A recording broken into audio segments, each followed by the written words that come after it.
أعوذ بالله من الشيطان الرجيم بسم الله الرحمن الرحيم ويذكر اسم الله في أيام معلومات على ما رزقهم من بهيمة الأنعام فكلوا منها وأطعموا البائس الفقير أما بعد فإن خير الحديث كتاب الله وخير الهدي هدي محمد صلى الله عليه وآله وسلم وشر الأمور محدثاتها وكل محدثة بدعة وكل بدعة ضلالة وكل ضلالة في النار۔ سورہ الحج 22 نمبر صورت، اس کی 28 نمبر آیت کا ایک حصہ میں نے پڑھا۔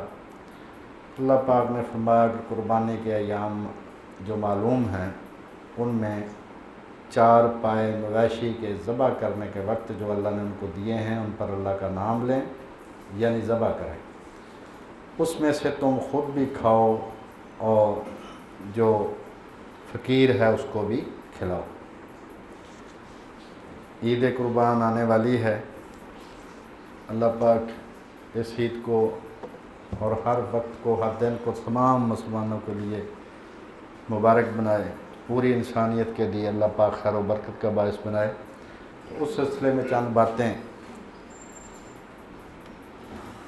یہ جو اسلام ہے یہ نام ہی قربانی کا ہے۔ ایمان جو ہے وہ اپنے دماغ کی ذہانت کی قربانی ہے کہ آدمی اپنا ذہن نہیں دوڑاتا، اپنی عقل سے نہیں سوچتا، جو اللہ کے رسول نے فرما دیا اس پر ایمان لاتا اور اپنی عقل کو ایک طرف رکھ دیتا ہے۔ اس نے فرمایا کہ یہ باتیں ماننی ہیں، سر جھکا کے مان لی۔ اس نے فرمایا کہ یہ کام نہیں کرنے، سر جھکا کے مان لیا، یعنی اپنی عقل کا اس میں کوئی دخل نہیں۔ تو یہ جو ایمان ہے یہ دماغ کی قربانی ہے۔ نماز یہ انسان کی انا کی قربانی ہے کہ انسان اپنی پیشانی کسی کے آگے جھکاتا نہیں ہے، لیکن وہ اپنی انا کو ایک طرف رکھ کر وہ اللہ کے حضور اپنا سر جھکا دیتا ہے۔ روزہ جسم کی قربانی ہے، زکوٰۃ مال کی قربانی ہے، جہاد جان کی قربانی ہے، اور حج جان، مال، گھر بار اور وطن کی قربانی ہے۔ اس میں بہت ساری قربانیاں جمع ہیں۔ تو عید پر جو قربانی کرتے ہیں، لفظ قربانی جو ہے قربان کہتے ہیں نزدیک ہونے کو، قرب کو، کسی کے پاس ہو جانا، یعنی ایسا عمل جس سے اللہ تعالیٰ کا قرب نصیب ہو۔ قربانی سے مراد ایسا عمل جس سے اللہ تعالیٰ کا قرب نصیب ہو۔ تو یہ جو جانور ذبح کرتے ہیں یہاں پر وہ مراد ہے۔ تو جو قربانی ہے یہ سیدنا آدم علیہ السلام سے لے کر ہر امت میں، ہر نبی کے دور میں یہ باقی رہا ہے حکم، اور یہ تمام انبیاء کرام علیہم السلام کی سنت موقدہ ہے۔ قربانی تمام انبیاء کرام علیہم السلام کی سنت موقدہ ہے۔ یہ سنت ہے، واجب نہیں ہے، اور اس کے باوجود حیرانی کی بات یہ ہے کہ اس کی فضیلت کی کوئی روایت صحیح نہیں۔ جتنی بھی روایات بیان کی جاتی ہیں کہ یہ قربانی جو ہے اس کی یہ فضیلت ہے، ایک اقبال کے برابر، گناہ معاف ہوں گے، نیکیاں ملیں گی، یہ ایسی روایات صحیح نہیں ہیں۔ یہ جو دن ہیں ذی الحج کے، یہ ان حرام مہینوں میں سے ہیں، یہ ذی الحج جو شروع سے عربوں میں حرام مہینے گنے جاتے تھے 4، ان میں سے ایک مہینہ ہے۔ ذی-قعدہ، ذی الحج اور محرم، یہ 3 مہینے لگاتار حج کے مہینے تھے، اس وجہ سے ان میں وہ لڑائی جھگڑا جنگ کو حرام سمجھتے تھے، لوٹ مار کو حرام سمجھتے تھے۔ اور جو رجب ہے وہ عمرہ کرنے کے لیے انہوں نے مقرر کیا ہوا تھا، تو وہ بھی حرام مہینہ، اسلام نے بھی ان کو برقرار رکھا۔ اور ایک بات بطور اصول آپ سمجھ لیں، تاکہ آپ کو جو اسلام پر اعتراض کرنے والے ہیں، شریعت اسلام پر خاص طور پر اعتراض کرنے والے ہیں، ان کا جواب آپ کو سمجھ میں آ جائے، وہ یہ کہ کہ کوئی نبی بھی آ کر انقلاب نہیں لاتا. انقلاب ہوتا ہے ہر چیز کو بدل دینا. نبی یہ کام کرتے ہیں علیہ الصلوۃ والسلام کہ جو اچھی چیزیں ہیں ان کو باقی رکھتے ہیں، جو بری چیزیں ہیں ان کو تبدیل کر دیتے ہیں. تو یہ جو 4 مہینے حرام تھے یہ رسول اللہ نے برقرار رکھے، اللہ نے برقرار رکھے. ان دنوں کی بڑی فضیلت ہے. یہ ایک روایت میں آتا ہے کہ دنیا کے جتنے بھی دن ہیں، یعنی سال کے جتنے بھی دن ہیں، ان میں سب سے فضیلت والے دن ذی الحج کے ابتدائی 10 دن. ان دنوں کے برابر کوئی دن پورے سال میں نہیں. جتنا درجہ ان دنوں میں نیکی کا ہے اتنا درجہ سال کے کسی دن میں نیکی کا نہیں ہے. اب آگے بات کہ رمضان کا بہت بڑا مرتبہ ہے تو وہ کہاں جائے گا. تو بھائی 10 دنوں میں سے یہ 10 دن اعلیٰ ترین ہیں اور رمضان کی آخری 10 راتیں وہ اعلیٰ ترین. رمضان کی راتیں بہترین ہیں، ذی الحج کے دن بہترین ہیں.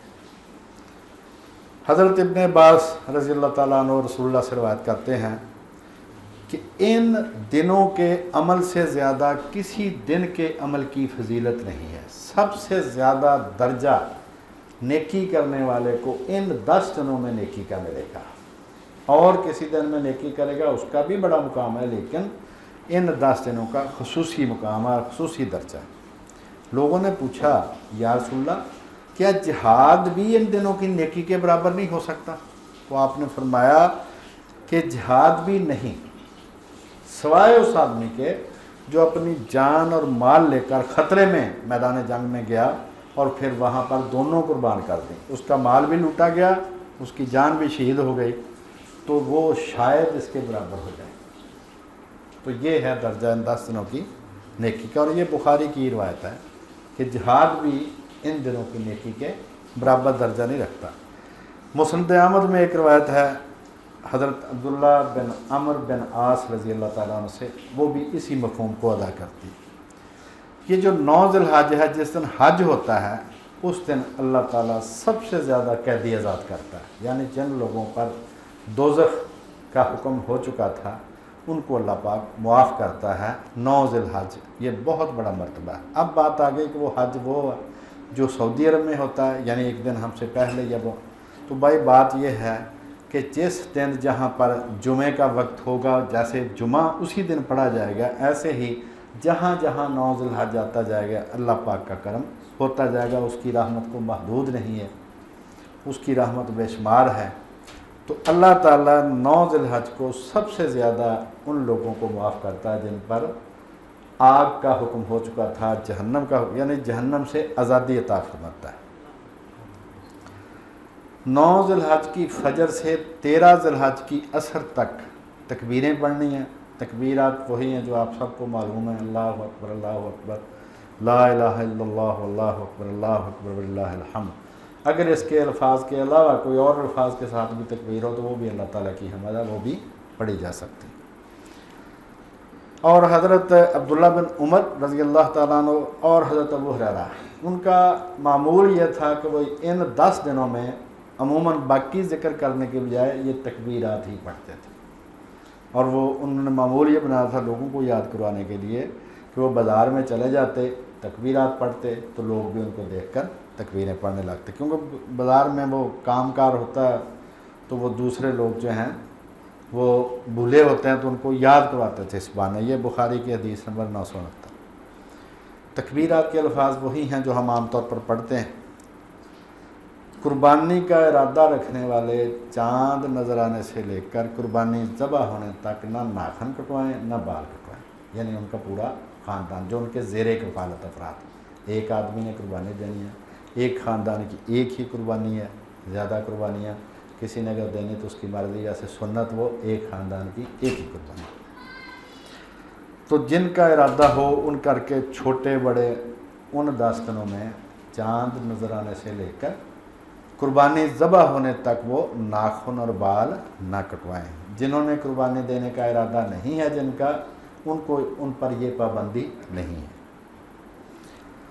باقی ان دنوں میں حج اور عمرہ ہوتا ہے، اس کے لیے اللہ پاک کا بس مشیت ہے اس کی کہ اس دفعہ بھی دوسرے ملکوں سے کوئی نہیں جا رہا۔ پچھلے سال 10,000 آدمی نے کیا تھا، اس دفعہ 60,000 آدمی۔ تو اللہ تعالیٰ اس وبا سے جان چھڑائے، اور جس طرح پہلے رونق ہوتی تھی اللہ پاک کرم فرمائے، اور کل مسلمانوں کو بار بار حج اور عمرے کی سعادت عطا فرمائے اور وہ قبول فرمائے۔ ان دنوں میں سیدہ حفصہ ام المومنین حفصہ رضی اللہ تعالیٰ عنہ وہ روایت فرماتی ہیں کہ رسول کریم یکم سے لے کر 9 ذی الحج کا روزہ رکھنا آپ کا معمول تھا۔ سنت مؤکدہ نہ پڑھنے والے کو ٹوکنے والے جو حضرات ہیں، کسی نے بھی کبھی 9 روزے نہیں رکھے۔ مطلب روزہ رکھنا مشکل ہے، وہ بھی سنت مؤکدہ ہے، آپ نے کبھی نہیں چھوڑے۔ مہینے میں 3 دن سوموار اور جمعرات کا، یہ آپ کے سنت مؤکدہ ہے، اس طرف کبھی مولوی صاحب نہیں آئیں گے، اس لیے کہ اس میں پیٹ کو تکلیف ہوتی ہے۔ ہاں دوسروں کو کہیں گے یہ آپ نے پہلے والی 4 سنتیں نہیں پڑھی تو یہ بہت بڑا گناہ ہوگا۔ بھائی سنت مؤکدہ اگر چھوڑنے سے گناہ ہوتا ہے تو ان کو بھی چھوڑنے سے گناہ ہی ہوگا۔ تو رسول اللہ کا یہ معمول تھا کہ یکم سے 9 ذی الحج کے 9 دن آپ روزہ رکھتے تھے، ہر مہینے میں 3 دن آپ، یہ نفلی روزہ رکھتے تھے، اور سوموار اور جمعرات کا آپ روزہ رکھتے تھے۔ اس کے بعد یہ کہ 9 ذی الحج یوم عرفہ، جہاں جہاں 9 ذی الحج ہوگی ان کا یوم عرفہ وہی ہو، اس کا روزہ رکھنے والے کو حضور علیہ السلام نے فرمایا کہ اپنے رب سے میں امید رکھتا ہوں کہ 1 سال جو گزر گیا اس کے اور 1 سال آنے والے کے گناہ اللہ معاف کر دے گا۔ بڑی عید سے 1 دن پہلے کا جو روزہ ہے اس کا اتنا درجہ ہے کہ 2 سال کے گناہ معاف ہو جائیں۔ پھر یہ کہ ان دنوں میں صدقہ خیرات، جس طرح باقی نیکیاں کرنا بہت فضیلت کا باعث ہے، اسی طرح جو صدقہ خیرات کرے گا اس کو بھی بڑی اللہ پاک درجہ دے گا۔ اسی طرح یہ جو قربانی کا جانور ہے، سب کو پتہ ہے کہ 2 دانت جس کے نکلے ہوئے ہوں، جس کو مسنہ کہتے ہیں اور پنجابی میں دوندا کہتے ہیں، اس کی قربانی ہے، سوائے چھترے کے۔ چھترا کھیرا بھی چلتا ہے، باقی جتنے بھی جانور ہیں وہ مسنہ ہونے ضروری ہیں۔ ان میں 4 آپ علیہ السلام نے ایسے 4 انگلیاں کر کے آپ نے فرمایا تھا کہ بیمار، انتہائی کمزور، لنگڑا، کانا، یہ 4 عیب نہ ہوں اس میں۔ تو جب صحابی یہ روایت بعد میں کر رہے تھے، بعد میں آنے والے لوگوں کے سامنے، تو ایک نے کہا جی اگر سینگ ٹوٹے ہوا، آپ نے فرمایا اگر تجھے سینگ ٹوٹا ہوا پسند نہیں ہے تو نہ کر، دوسروں کو نہ مانا کر۔ جو کمپیٹنٹ اتھارٹی ہے، جو مجاز افسر ہے، جو حاکم ہے اسلام میں، وہ صرف رسول اللہ۔ پوری دنیا ایک طرف، رسول اللہ سب اول و آخرین، سب کو تولا جائے تو رسول اللہ باری نکلیں گے۔ تو جو آپ نے فرما دیا صرف وہی قانون ہے، اپنی طرف سے اس میں اضافہ نہیں کر سکتے۔ تو صحابی نے فرمایا کہ اگر تجھے پسند نہیں ہے تو نہ کر، لیکن دوسروں کو منع نہ کر۔ سینگ ٹوٹا، کوئی اور چھوٹا موٹا کوئی کام ہے اس میں، تو یہ 4 جو ہیں ان کی قربانی۔ خصی کا جانور جو ہے اس کی قربانی جائز ہے، سنی حضرات میں تو پہلے جائز ہے، شیعہ حضرات میں بھی جائز ہے۔ اگر کوئی آدمی کسی سال قربانی چھوڑ دے تو اس کو کوئی گناہ نہیں ہو، یہ سنت ہے، کسی کی مرضی ہے قربانی کرے، کسی کی مرضی نہ کرے، لیکن سنت مؤکدہ ہے تمام انبیاء کرام علیہم الصلوۃ والسلام۔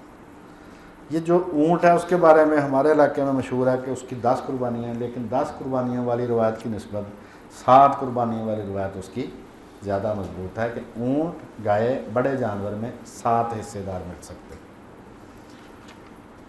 اس کے بعد یہ کہ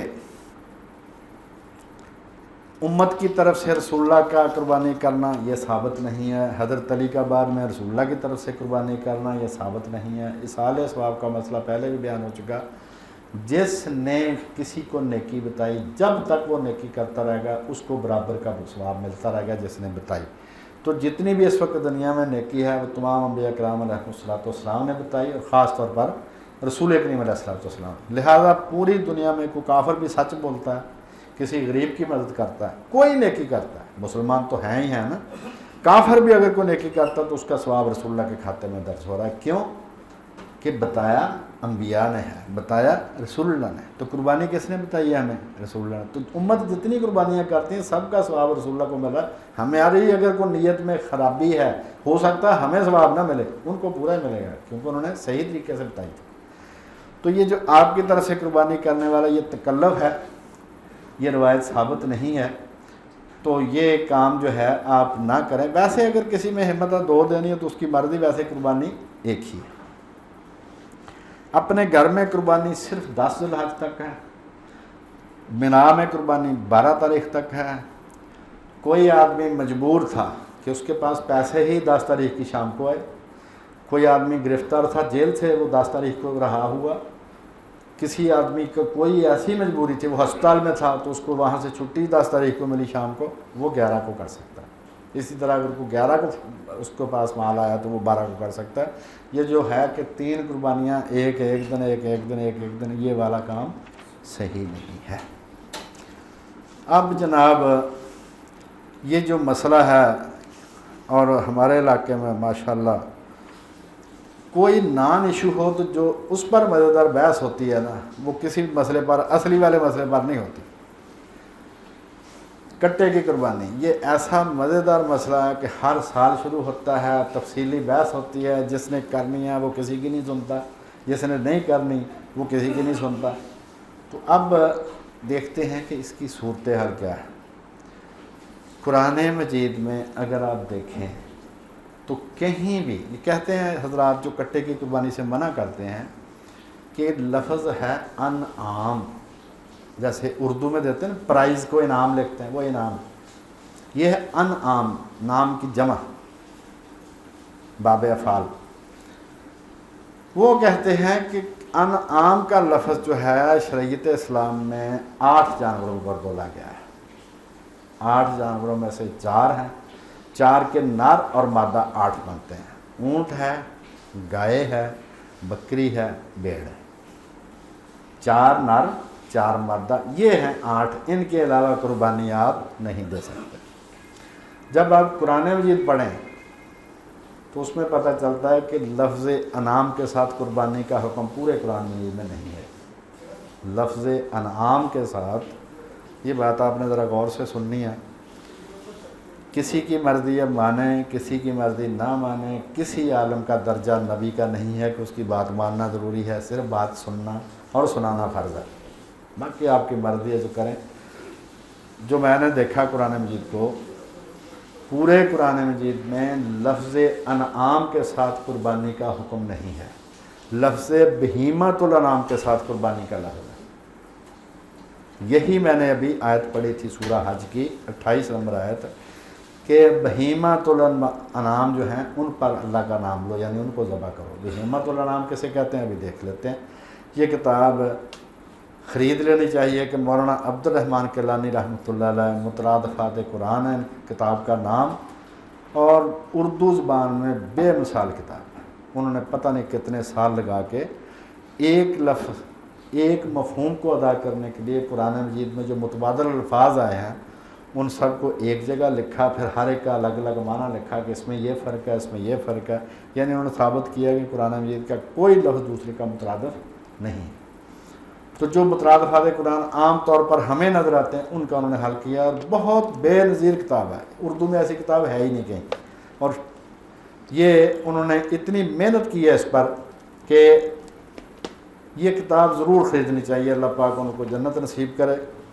یہ لفظ ہے چوپائے، جو انہوں نے الفبے کے حساب سے اس کی تختیاں بنائی ہیں، چوپائے۔ اس کے لیے وہ کہتے ہیں کہ قرآن مجید میں آئے ہیں 4 لفظ، 4 پایوں کے نام کو ادا کرنے کے لیے 4 لفظ آئے ہیں، وحوش، بہائم، انعام اور دواب۔ اب انہوں نے الگ الگ اس کا تشریح کی ہے۔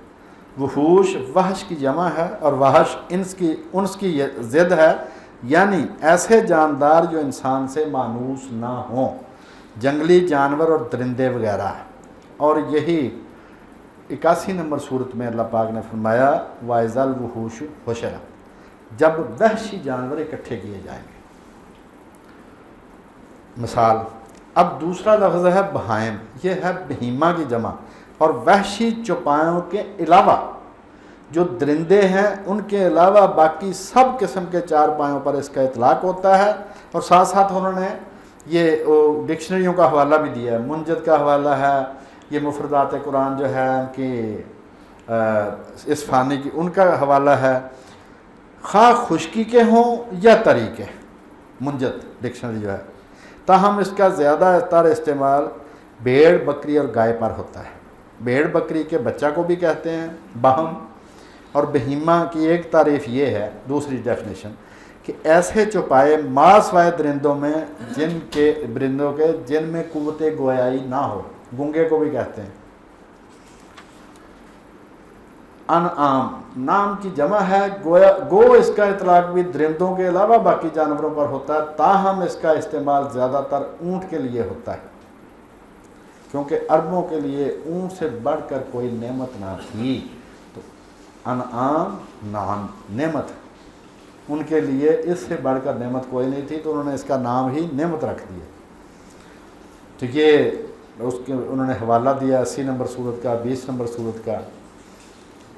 لیکن بہیمہ کا لفظ واحد کی صورت میں اکثر انعام کے لفظ کے ساتھ آتا ہے، جیسے من بہیمۃ الانعام فکلوا منہا واتمعوا البائع الفقیر، جو ابھی میں نے پڑھی ہے۔ اس کے بعد فرمایا کہ احلت لکم بہیمۃ الانعام الا ما یتلی علیکم، یعنی سورہ مائدہ کی پہلی آیت میں اللہ پاک نے فرمایا تمہارے لیے بہیمۃ الانعام حلال کیے گئے، جائز کیے گئے۔ پھر کہتے ہیں چوتھا لفظ آیا ہے الدواب، یہ دابہ کی جمع ہے، ہر جانور جو سطح زمین پر چلتا ہے، خواہ وہ پیٹ کے بل چلے جیسے سانپ وغیرہ، یا دو پاؤں پر چلے جیسے انسان، بندروں کی بعض اقسام، یہ چار پاؤں والا جانور جیسے وحشی جانور، چوپائے وغیرہ، خواہ وہ سواری کا ہو یا مال ایک جگہ سے دوسری جگہ لے جانے کا، بال برداری کا، مذکر یا مؤنث سب کے لیے دابہ کا لفظ عام ہے۔ منجد جو ڈکشنری عربی کی اس کا حوالہ ہے، لیکن اس کا استعمال خصوصاً دابہ، گھوڑے، خچر اور گدھے پر ہوتا ہے۔ قرآن میں یہ الاطلاق مطلق استعمال ہوا ہے، مثلا وما من دابۃ فی الارض الا اللہ رزقها، اور زمین پر پھرنے والے ہر جاندار کا رزق اللہ کے ذمہ ہے۔ بلکہ عرض سے پہلے فی کا لفظ اس بات کی طرف اشارہ کرتا ہے کہ اس میں پانی کے جانور اور پرندے بھی شامل ہیں۔ پھر دوسری جگہ انہوں نے دوسری آیت انہوں نے کوٹ کی کہ ان شر الدواب عند اللہ الذین کفروا، جانداروں میں سب سے بدتر اللہ کے نزدیک وہ لوگ ہیں جو کافر ہیں۔ تو ان کا انہوں نے خلاصہ جو نکالا ہے، وحوش جنگلی جانور درندے، بہائم درندوں کے علاوہ باقی چوپائے، چرنے والے جانور عموماً بھیڑ بکری اور گائے کے لیے، انعام درندوں کے علاوہ باقی چوپائے عموماً اونٹ کے لیے، دواب زمین میں چلنے والا ہر جاندار۔ یہ تو تھی ڈکشنری کی بحث۔ اب دیکھتے ہیں کہ قرآن مجید میں کیا لفظ استعمال ہوا۔ انعام کا حوالہ دے کے ہمارے بزرگ جو ہیں وہ کہتے ہیں کہ قربانی جو ہے یہ ان 4 جانوروں کے علاوہ کسی کی نہیں ہے، ان 8 جانوروں کے علاوہ۔ اب قرآن مجید میں دیکھتے ہیں۔ نمبر 1 سورہ مائدہ 5 نمبر صورت پہلی ہے، تمہارے لیے بہیمۃ الانعام حلال کیے گئے۔ بہیمۃ الانعام 4 پایوں کی قسم کے مویشی، یعنی پالتو جانور جو درندے نہ ہوں۔ درندہ کہتے ہیں جو مار کے کھاتا ہے، شکار مار کے کھاتا ہے۔ تو جو جانور گوشت نہیں کھاتے ان کے علاوہ جو جانور ہیں وہ سارے کے سارے بہیمۃ الانعام، جانوروں کی قسم کے، مویشی کی قسم کے جانور جو پالتو ہیں کسی بھی علاقے میں، ان کو کہتے ہیں بہیمۃ الانعام۔ انعام کہتے ہیں یہ 8 چیزوں کو، 8 جانوروں کو، ان کے علاوہ سب کے لیے لفظ ہے بہیمۃ الانعام، مویشی کی قسم کے جانور۔ میں نے اس کے کئی ترجمے دیکھے ہیں، پرانے بھی نئے بھی، سب نے یہی ترجمہ کیا ہے کہ مویشی کی قسم کے جانور۔ اگر وہ انعام ہوتے تو وہ کہتے کہ یہ 8 جانور جو دوسری جگہ بیان ہوئے ہیں صرف ان کی بات ہے، نہیں، انہوں نے کہا کہ مویشی کی قسم کے جانور۔ یہ جو 28 نمبر آیت میں نے آج پڑھی اس کا ایک حصہ کہ اس میں فرمایا گیا کہ بہیمۃ الانعام پر اللہ کا نام پڑھو، یعنی بہیمۃ الانعام کو ذبح کرو، مویشی کی قسم کے جو جانور ہیں، پالتو جانور، ان پر اللہ کا نام لو۔ بہیمۃ الانعام سے مراد کسی بھی بر اعظم کا پالتو جانور ہے۔ ہمارے ملک میں کوئی اور ہو سکتا ہے، سائبیریا میں کوئی اور ہو سکتا ہے، تبت میں کوئی اور ہو سکتا ہے، چین میں کوئی اور ہو سکتا ہے، جیسے یاک ہے وہاں کا عام جانور، تو وہ وہاں کا پالتو جانور ہے۔ جیسے ہمارے علاقے میں پالتو جانور آپ کو پتہ ہے کہ یہ اونٹ بھی ہے، گائے، بھیڑ، بکری، بھینس، سارے پالتو جانور ہیں۔ اس میں شرط یہ ہے کہ وہ حرام نہ ہو اور درندہ نہ ہو۔ مثلا برطانیہ میں ایک خنزیر کے فارم ہیں، وہ ان کو پالتے ہیں، وہ ان کو باقاعدہ ان کی فارمنگ کرتے ہیں، تو اس کی قربانی نہیں ہوگی چاہے وہ پالتو ہے، کیوں؟ حرام نہ ہو اور درندہ نہ ہو۔ ان آیات سے معلوم ہوا کہ قرآن مجید میں 2 جگہ جن جانوروں کے ذبح کا حکم آیا ہے وہ انعام نہیں، یعنی صرف وہ 8 جانور نہیں بلکہ مویشی کی قسم کے جانور ہیں۔ انہی کی قربانی حج کے موقع پر اور انہی کی قربانی عید کے موقع پر کرنے کا حکم ہے۔ چونکہ بھینس، کٹا یہ ہمارے علاقے کے پالتو جانور ہیں، حلال جانور ہیں اور یہ درندے نہیں ہیں، لہٰذا یہ بھی بہیمۃ الانعام میں شامل ہیں اور ان کی قربانی بالکل جائز ہے۔ دوسری دلیل یہ ہے کہ علماء اسلام سے جب کوئی پوچھتا ہے کہ میرے پاس 100 کٹا ہے یا 100 بھینسیں ہیں تو ان کی زکوٰۃ کیسے میں دوں گا، تو اس وقت وہ گائے کے حکم میں رکھتے ہیں ان کو۔ جس طرح گائے کی قربانی جائز ہے اسی طرح اس کی بھینس کی اور کٹے کی قربانی جائز ہے، کیونکہ جس طرح زکوٰۃ کا حکم گائے کا ہے وہی زکوٰۃ کا حکم ان دونوں کا ہے۔ لہٰذا قربانی میں بھی ان کا حکم وہی ہوگا جو گائے کا حکم ہے، یعنی وہ بھی قربانی اس کی بھی جائز ہے اور اس کی بھی جائز ہے۔ لہٰذا یہ جو مسئلہ ہے کہ جی انعام کے علاوہ قربانی کسی کی جائے، بھائی انعام کا لفظ ہی نہیں آیا قربانی کے موقع پر۔ حج کے موقع پر قربانی، یہ جو سورہ حج کی 22 نمبر سورت کی میں 28 نمبر آیت کا ایک حصہ پڑھا، وہ حج کے موقع پر قربانی کا حکم ہے۔ تو یہ جو ہے بہیمۃ الانعام کے الفاظ ہیں، انعام کا لفظ ہی نہیں آیا قربانی کے موقع۔ بہیمۃ الانعام مویشی کی قسم کے جانور جو پالتو ہوں، درندے نہ ہوں، حرام جانور نہ ہوں۔ اگر کسی علاقے میں کسی نے حرام جانوروں کی فارمنگ شروع کی ہے اس کی قربانی جائز نہیں ہے۔ ہاں کسی بر اعظم میں کوئی جانور جو پالتو ہو ہمارے جانوروں کے علاوہ اور وہ گھاس کھاتا ہو، چارہ کھاتا ہو، اس کی قربانی جائز ہے بشرطے کہ وہ درندہ نہ ہو۔ میت کی طرف سے جو قربانی ہے اس کی روایت جو حضرت علی سے منسوب ہے اس میں کئی خرابیاں ہیں، علماء نے بتا دی۔ تو بھائی یہ جو ہے نا قربانی، اس کے بارے میں نچوڑ یہ ہے کہ سنت موقدہ ہے، ہر نبی کی سنت موقدہ ہے، ہر امت کی سنت موقدہ ہے۔ قربانی کس کی کرنی ہے؟ جس جانور کی چاہیں آپ کریں، لیکن اس میں 4 چیزیں منع ہیں: لنگڑا، کانا یا اندھا، بیمار اور بہت کمزور، جو دیکھتے ہی پتہ چلتا ہے کہ انتہائی کمزور ہے۔ دوسری بات، قربانی صرف 10 ذی الحج کو ہے اگر آدمی اپنے گھر میں مقیم ہے۔ منا میں قربانی 10 سے 12 تاریخ تک ہے کیونکہ وہ پردیس ہوتا ہے۔ اب تو وہ بھی بڑا آسان ہو گیا کام۔ کسی کی طرف سے قربانی کرنے کی کوئی روایت ثابت نہیں ہے۔ رسول کریم علیہ الصلوۃ والسلام کے بارے میں آپ کو فکر مند ہونے کی ضرورت نہیں، پوری امت جتنی قربانیاں دے گی وہ رسول اللہ کے کھاتے میں جمع ہوں گی۔ دوسری بات، پوری دنیا میں جتنی نیکی ہو رہی ہے وہ رسول اللہ کے کھاتے میں جمع ہو رہی ہے۔ اور جو تصوف کی کتابیں ہیں ان میں پڑھا تھا، اس وقت بات سمجھ نہیں آئی تھی، جب مولانا رحمۃ اللہ علیہ نے مسئلہ سمجھایا ہے اصحال ثواب کا تب بات سمجھ میں آئی۔ تصوف کی کتاب میں لکھا دیکھا تھا کہ رسول کریم علیہ الصلوۃ والسلام کے مرتبے ہر لمحہ بلند ہو رہے ہیں۔ آپ کے مرتبے کا کوئی اندازہ نہیں لگا سکتا۔ غالب نے فارسی میں جو کہا تھا، غالب ثنائے خواجہ بیزداں گزاشتے ہیں، کہاں ذات پاک مرتبہ دان محمد است صلی اللہ علیہ وآلہ وسلم کے غالب میں حضور کی ثنا اللہ پر ہی چھوڑتا ہوں، کیونکہ صرف اللہ کو پتہ ہے آپ کا مرتبہ کتنا بلند ہے، ہمیں تو پتہ ہی۔ ہر لمحہ 8 ارب انسان نکی کر رہے ہیں۔ کوئی یہ تو نہیں ضروری کہ ہر وقت کو ہر کوئی حرام دہ کام ہی کر رہا ہو، مطلب نیکیاں بھی ہو رہی ہیں۔ تو 8 ارب انسان ہر لمحہ نیکی کر رہے ہیں، وہ ہر لمحہ حضور کے کھاتے میں درج ہو رہی، لہذا رسول اللہ کے مرتبے کا کوئی اندازہ نہیں لگا سکتا۔ تو آپ ان کا فکر نہ کریں، قربانی دیں آپ، کسی نے ایک دن ہی ایک دیں، لیکن اس میں شو آف نہیں ہونا چاہیے۔ اگر کسی نے ریاکاری کی نیت سے کہ جی میں نے 40 لاکھ کا جانور خریدا، میں نے 4 کروڑ کا جانور خریدا، تو بھائی وہ قربانی کا آپ فکر کریں، ہو سکتا وہ ضائع گئے۔ جو کام رسول اللہ نے کیا وہی پیمانہ ہے، حضور علیہ الصلوۃ والسلام معیار ہیں جس پر پوری دنیا کو ماپا جائے گا۔ آپ کے پاس کیا کمی تھی؟ آپ علیہ الصلوۃ والسلام نے کتنے؟ زیادہ سے 2 چھترے سینگوں والے بس، تو بھائی سنت تک رہیں. اگر آپ نے 4 کروڑ کا بیل لینا تو اس کی بجائے آپ 2 چھترے لیں, 1 اونٹ لے لیں, 1 بھینس لے لیں, 1 گائے لے لیں, بکریاں لے لیں 2, بھیڑیں 2 لے لیں.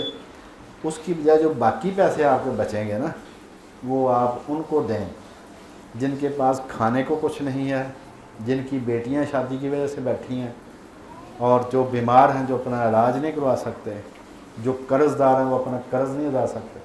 تو بھائی اگر آپ وہ 4 کروڑ ایک دن بیل کھانے میں لگانے کے بجائے اگر آپ ان کو دیں گے, یہ 4 کروڑ پیسے ان کا خیال کرنا چاہیے. جن کے پاس سب سے پہلی ترجیح جس کے پاس کھانے کو کچھ نہیں ہے اس کو دانے لے دیں. جس کی بیٹی بیٹھی ہوئی ہے اس سے بڑا عذاب اور پریشانی کسی کے لیے کوئی نہیں ہوتی. جو بیمار ہسپتال میں بیٹھا اس کو ڈاکٹر نے ٹیسٹ لکھ کے دے دیے جی 7,000 کے ٹیسٹ جلدی سے کروا لائیں, وہ کہاں سے کروائے گا؟ اس کے پاس ہی کچھ نہیں. قرض دار ہے وہ ان قرض داروں سے بچنے کے لیے سارا دن جھوٹ بولتا ہے. تو بھائی ان کا خیال کریں. 4 کروڑ کا بیل آپ کے اللہ کو ضرورت نہیں ہے. قرآن مجید میں اللہ پاک نے فرمایا کہ تمہاری قربانیوں کا نہ گوشت اللہ کے پاس پہنچتا ہے نہ خون پہنچتا ہے, اس کے پاس دلوں کا تقویٰ پرہیزگاری پہنچتی ہے. تو آپ یہ نمائشی کام کرنے کے بجائے آپ کئی کروڑ کا یا لاکھوں کا وہ بکرا یا بیل لے کر قربان کرنے کے بجائے آپ قربانی نارمل دیں, باقی پیسے کو دیں. آپ سوچیں کہ اگر 4 کروڑ کسی کے پاس ہے قربانی دینے کا, اس نے ارادہ کر لیا ہے, تو وہ جو نقد دے گا وہ بھی تو قربانی ہے, وہ مالی قربانی ہے. 1 لاکھ کے اس نے مثال جانور لے لیے, 2 بہت اچھے جانور 1 لاکھ کے آ گئے, تو باقی جو تقریباً 1 لاکھ کم 4 کروڑ ہے اس سے آپ سوچیں کتنے گھروں کو کتنا سکون ملے گا. تو تھوڑا سا توجہ فرمائیں. جو رسول اللہ کا طریقہ ہے وہی اصل طریقہ ہے, باقی سب جعلی ہیں. اللہ تعالیٰ سے دعا ہے کہ ہمیں رسول اللہ کی سنت پر عمل کرنے کی توفیق عطا فرمائے, اور جو بھی نیکی مسلمان کر رہے ہیں اللہ پاک قبول و منظور فرمائے. وما لنا الا اللہ.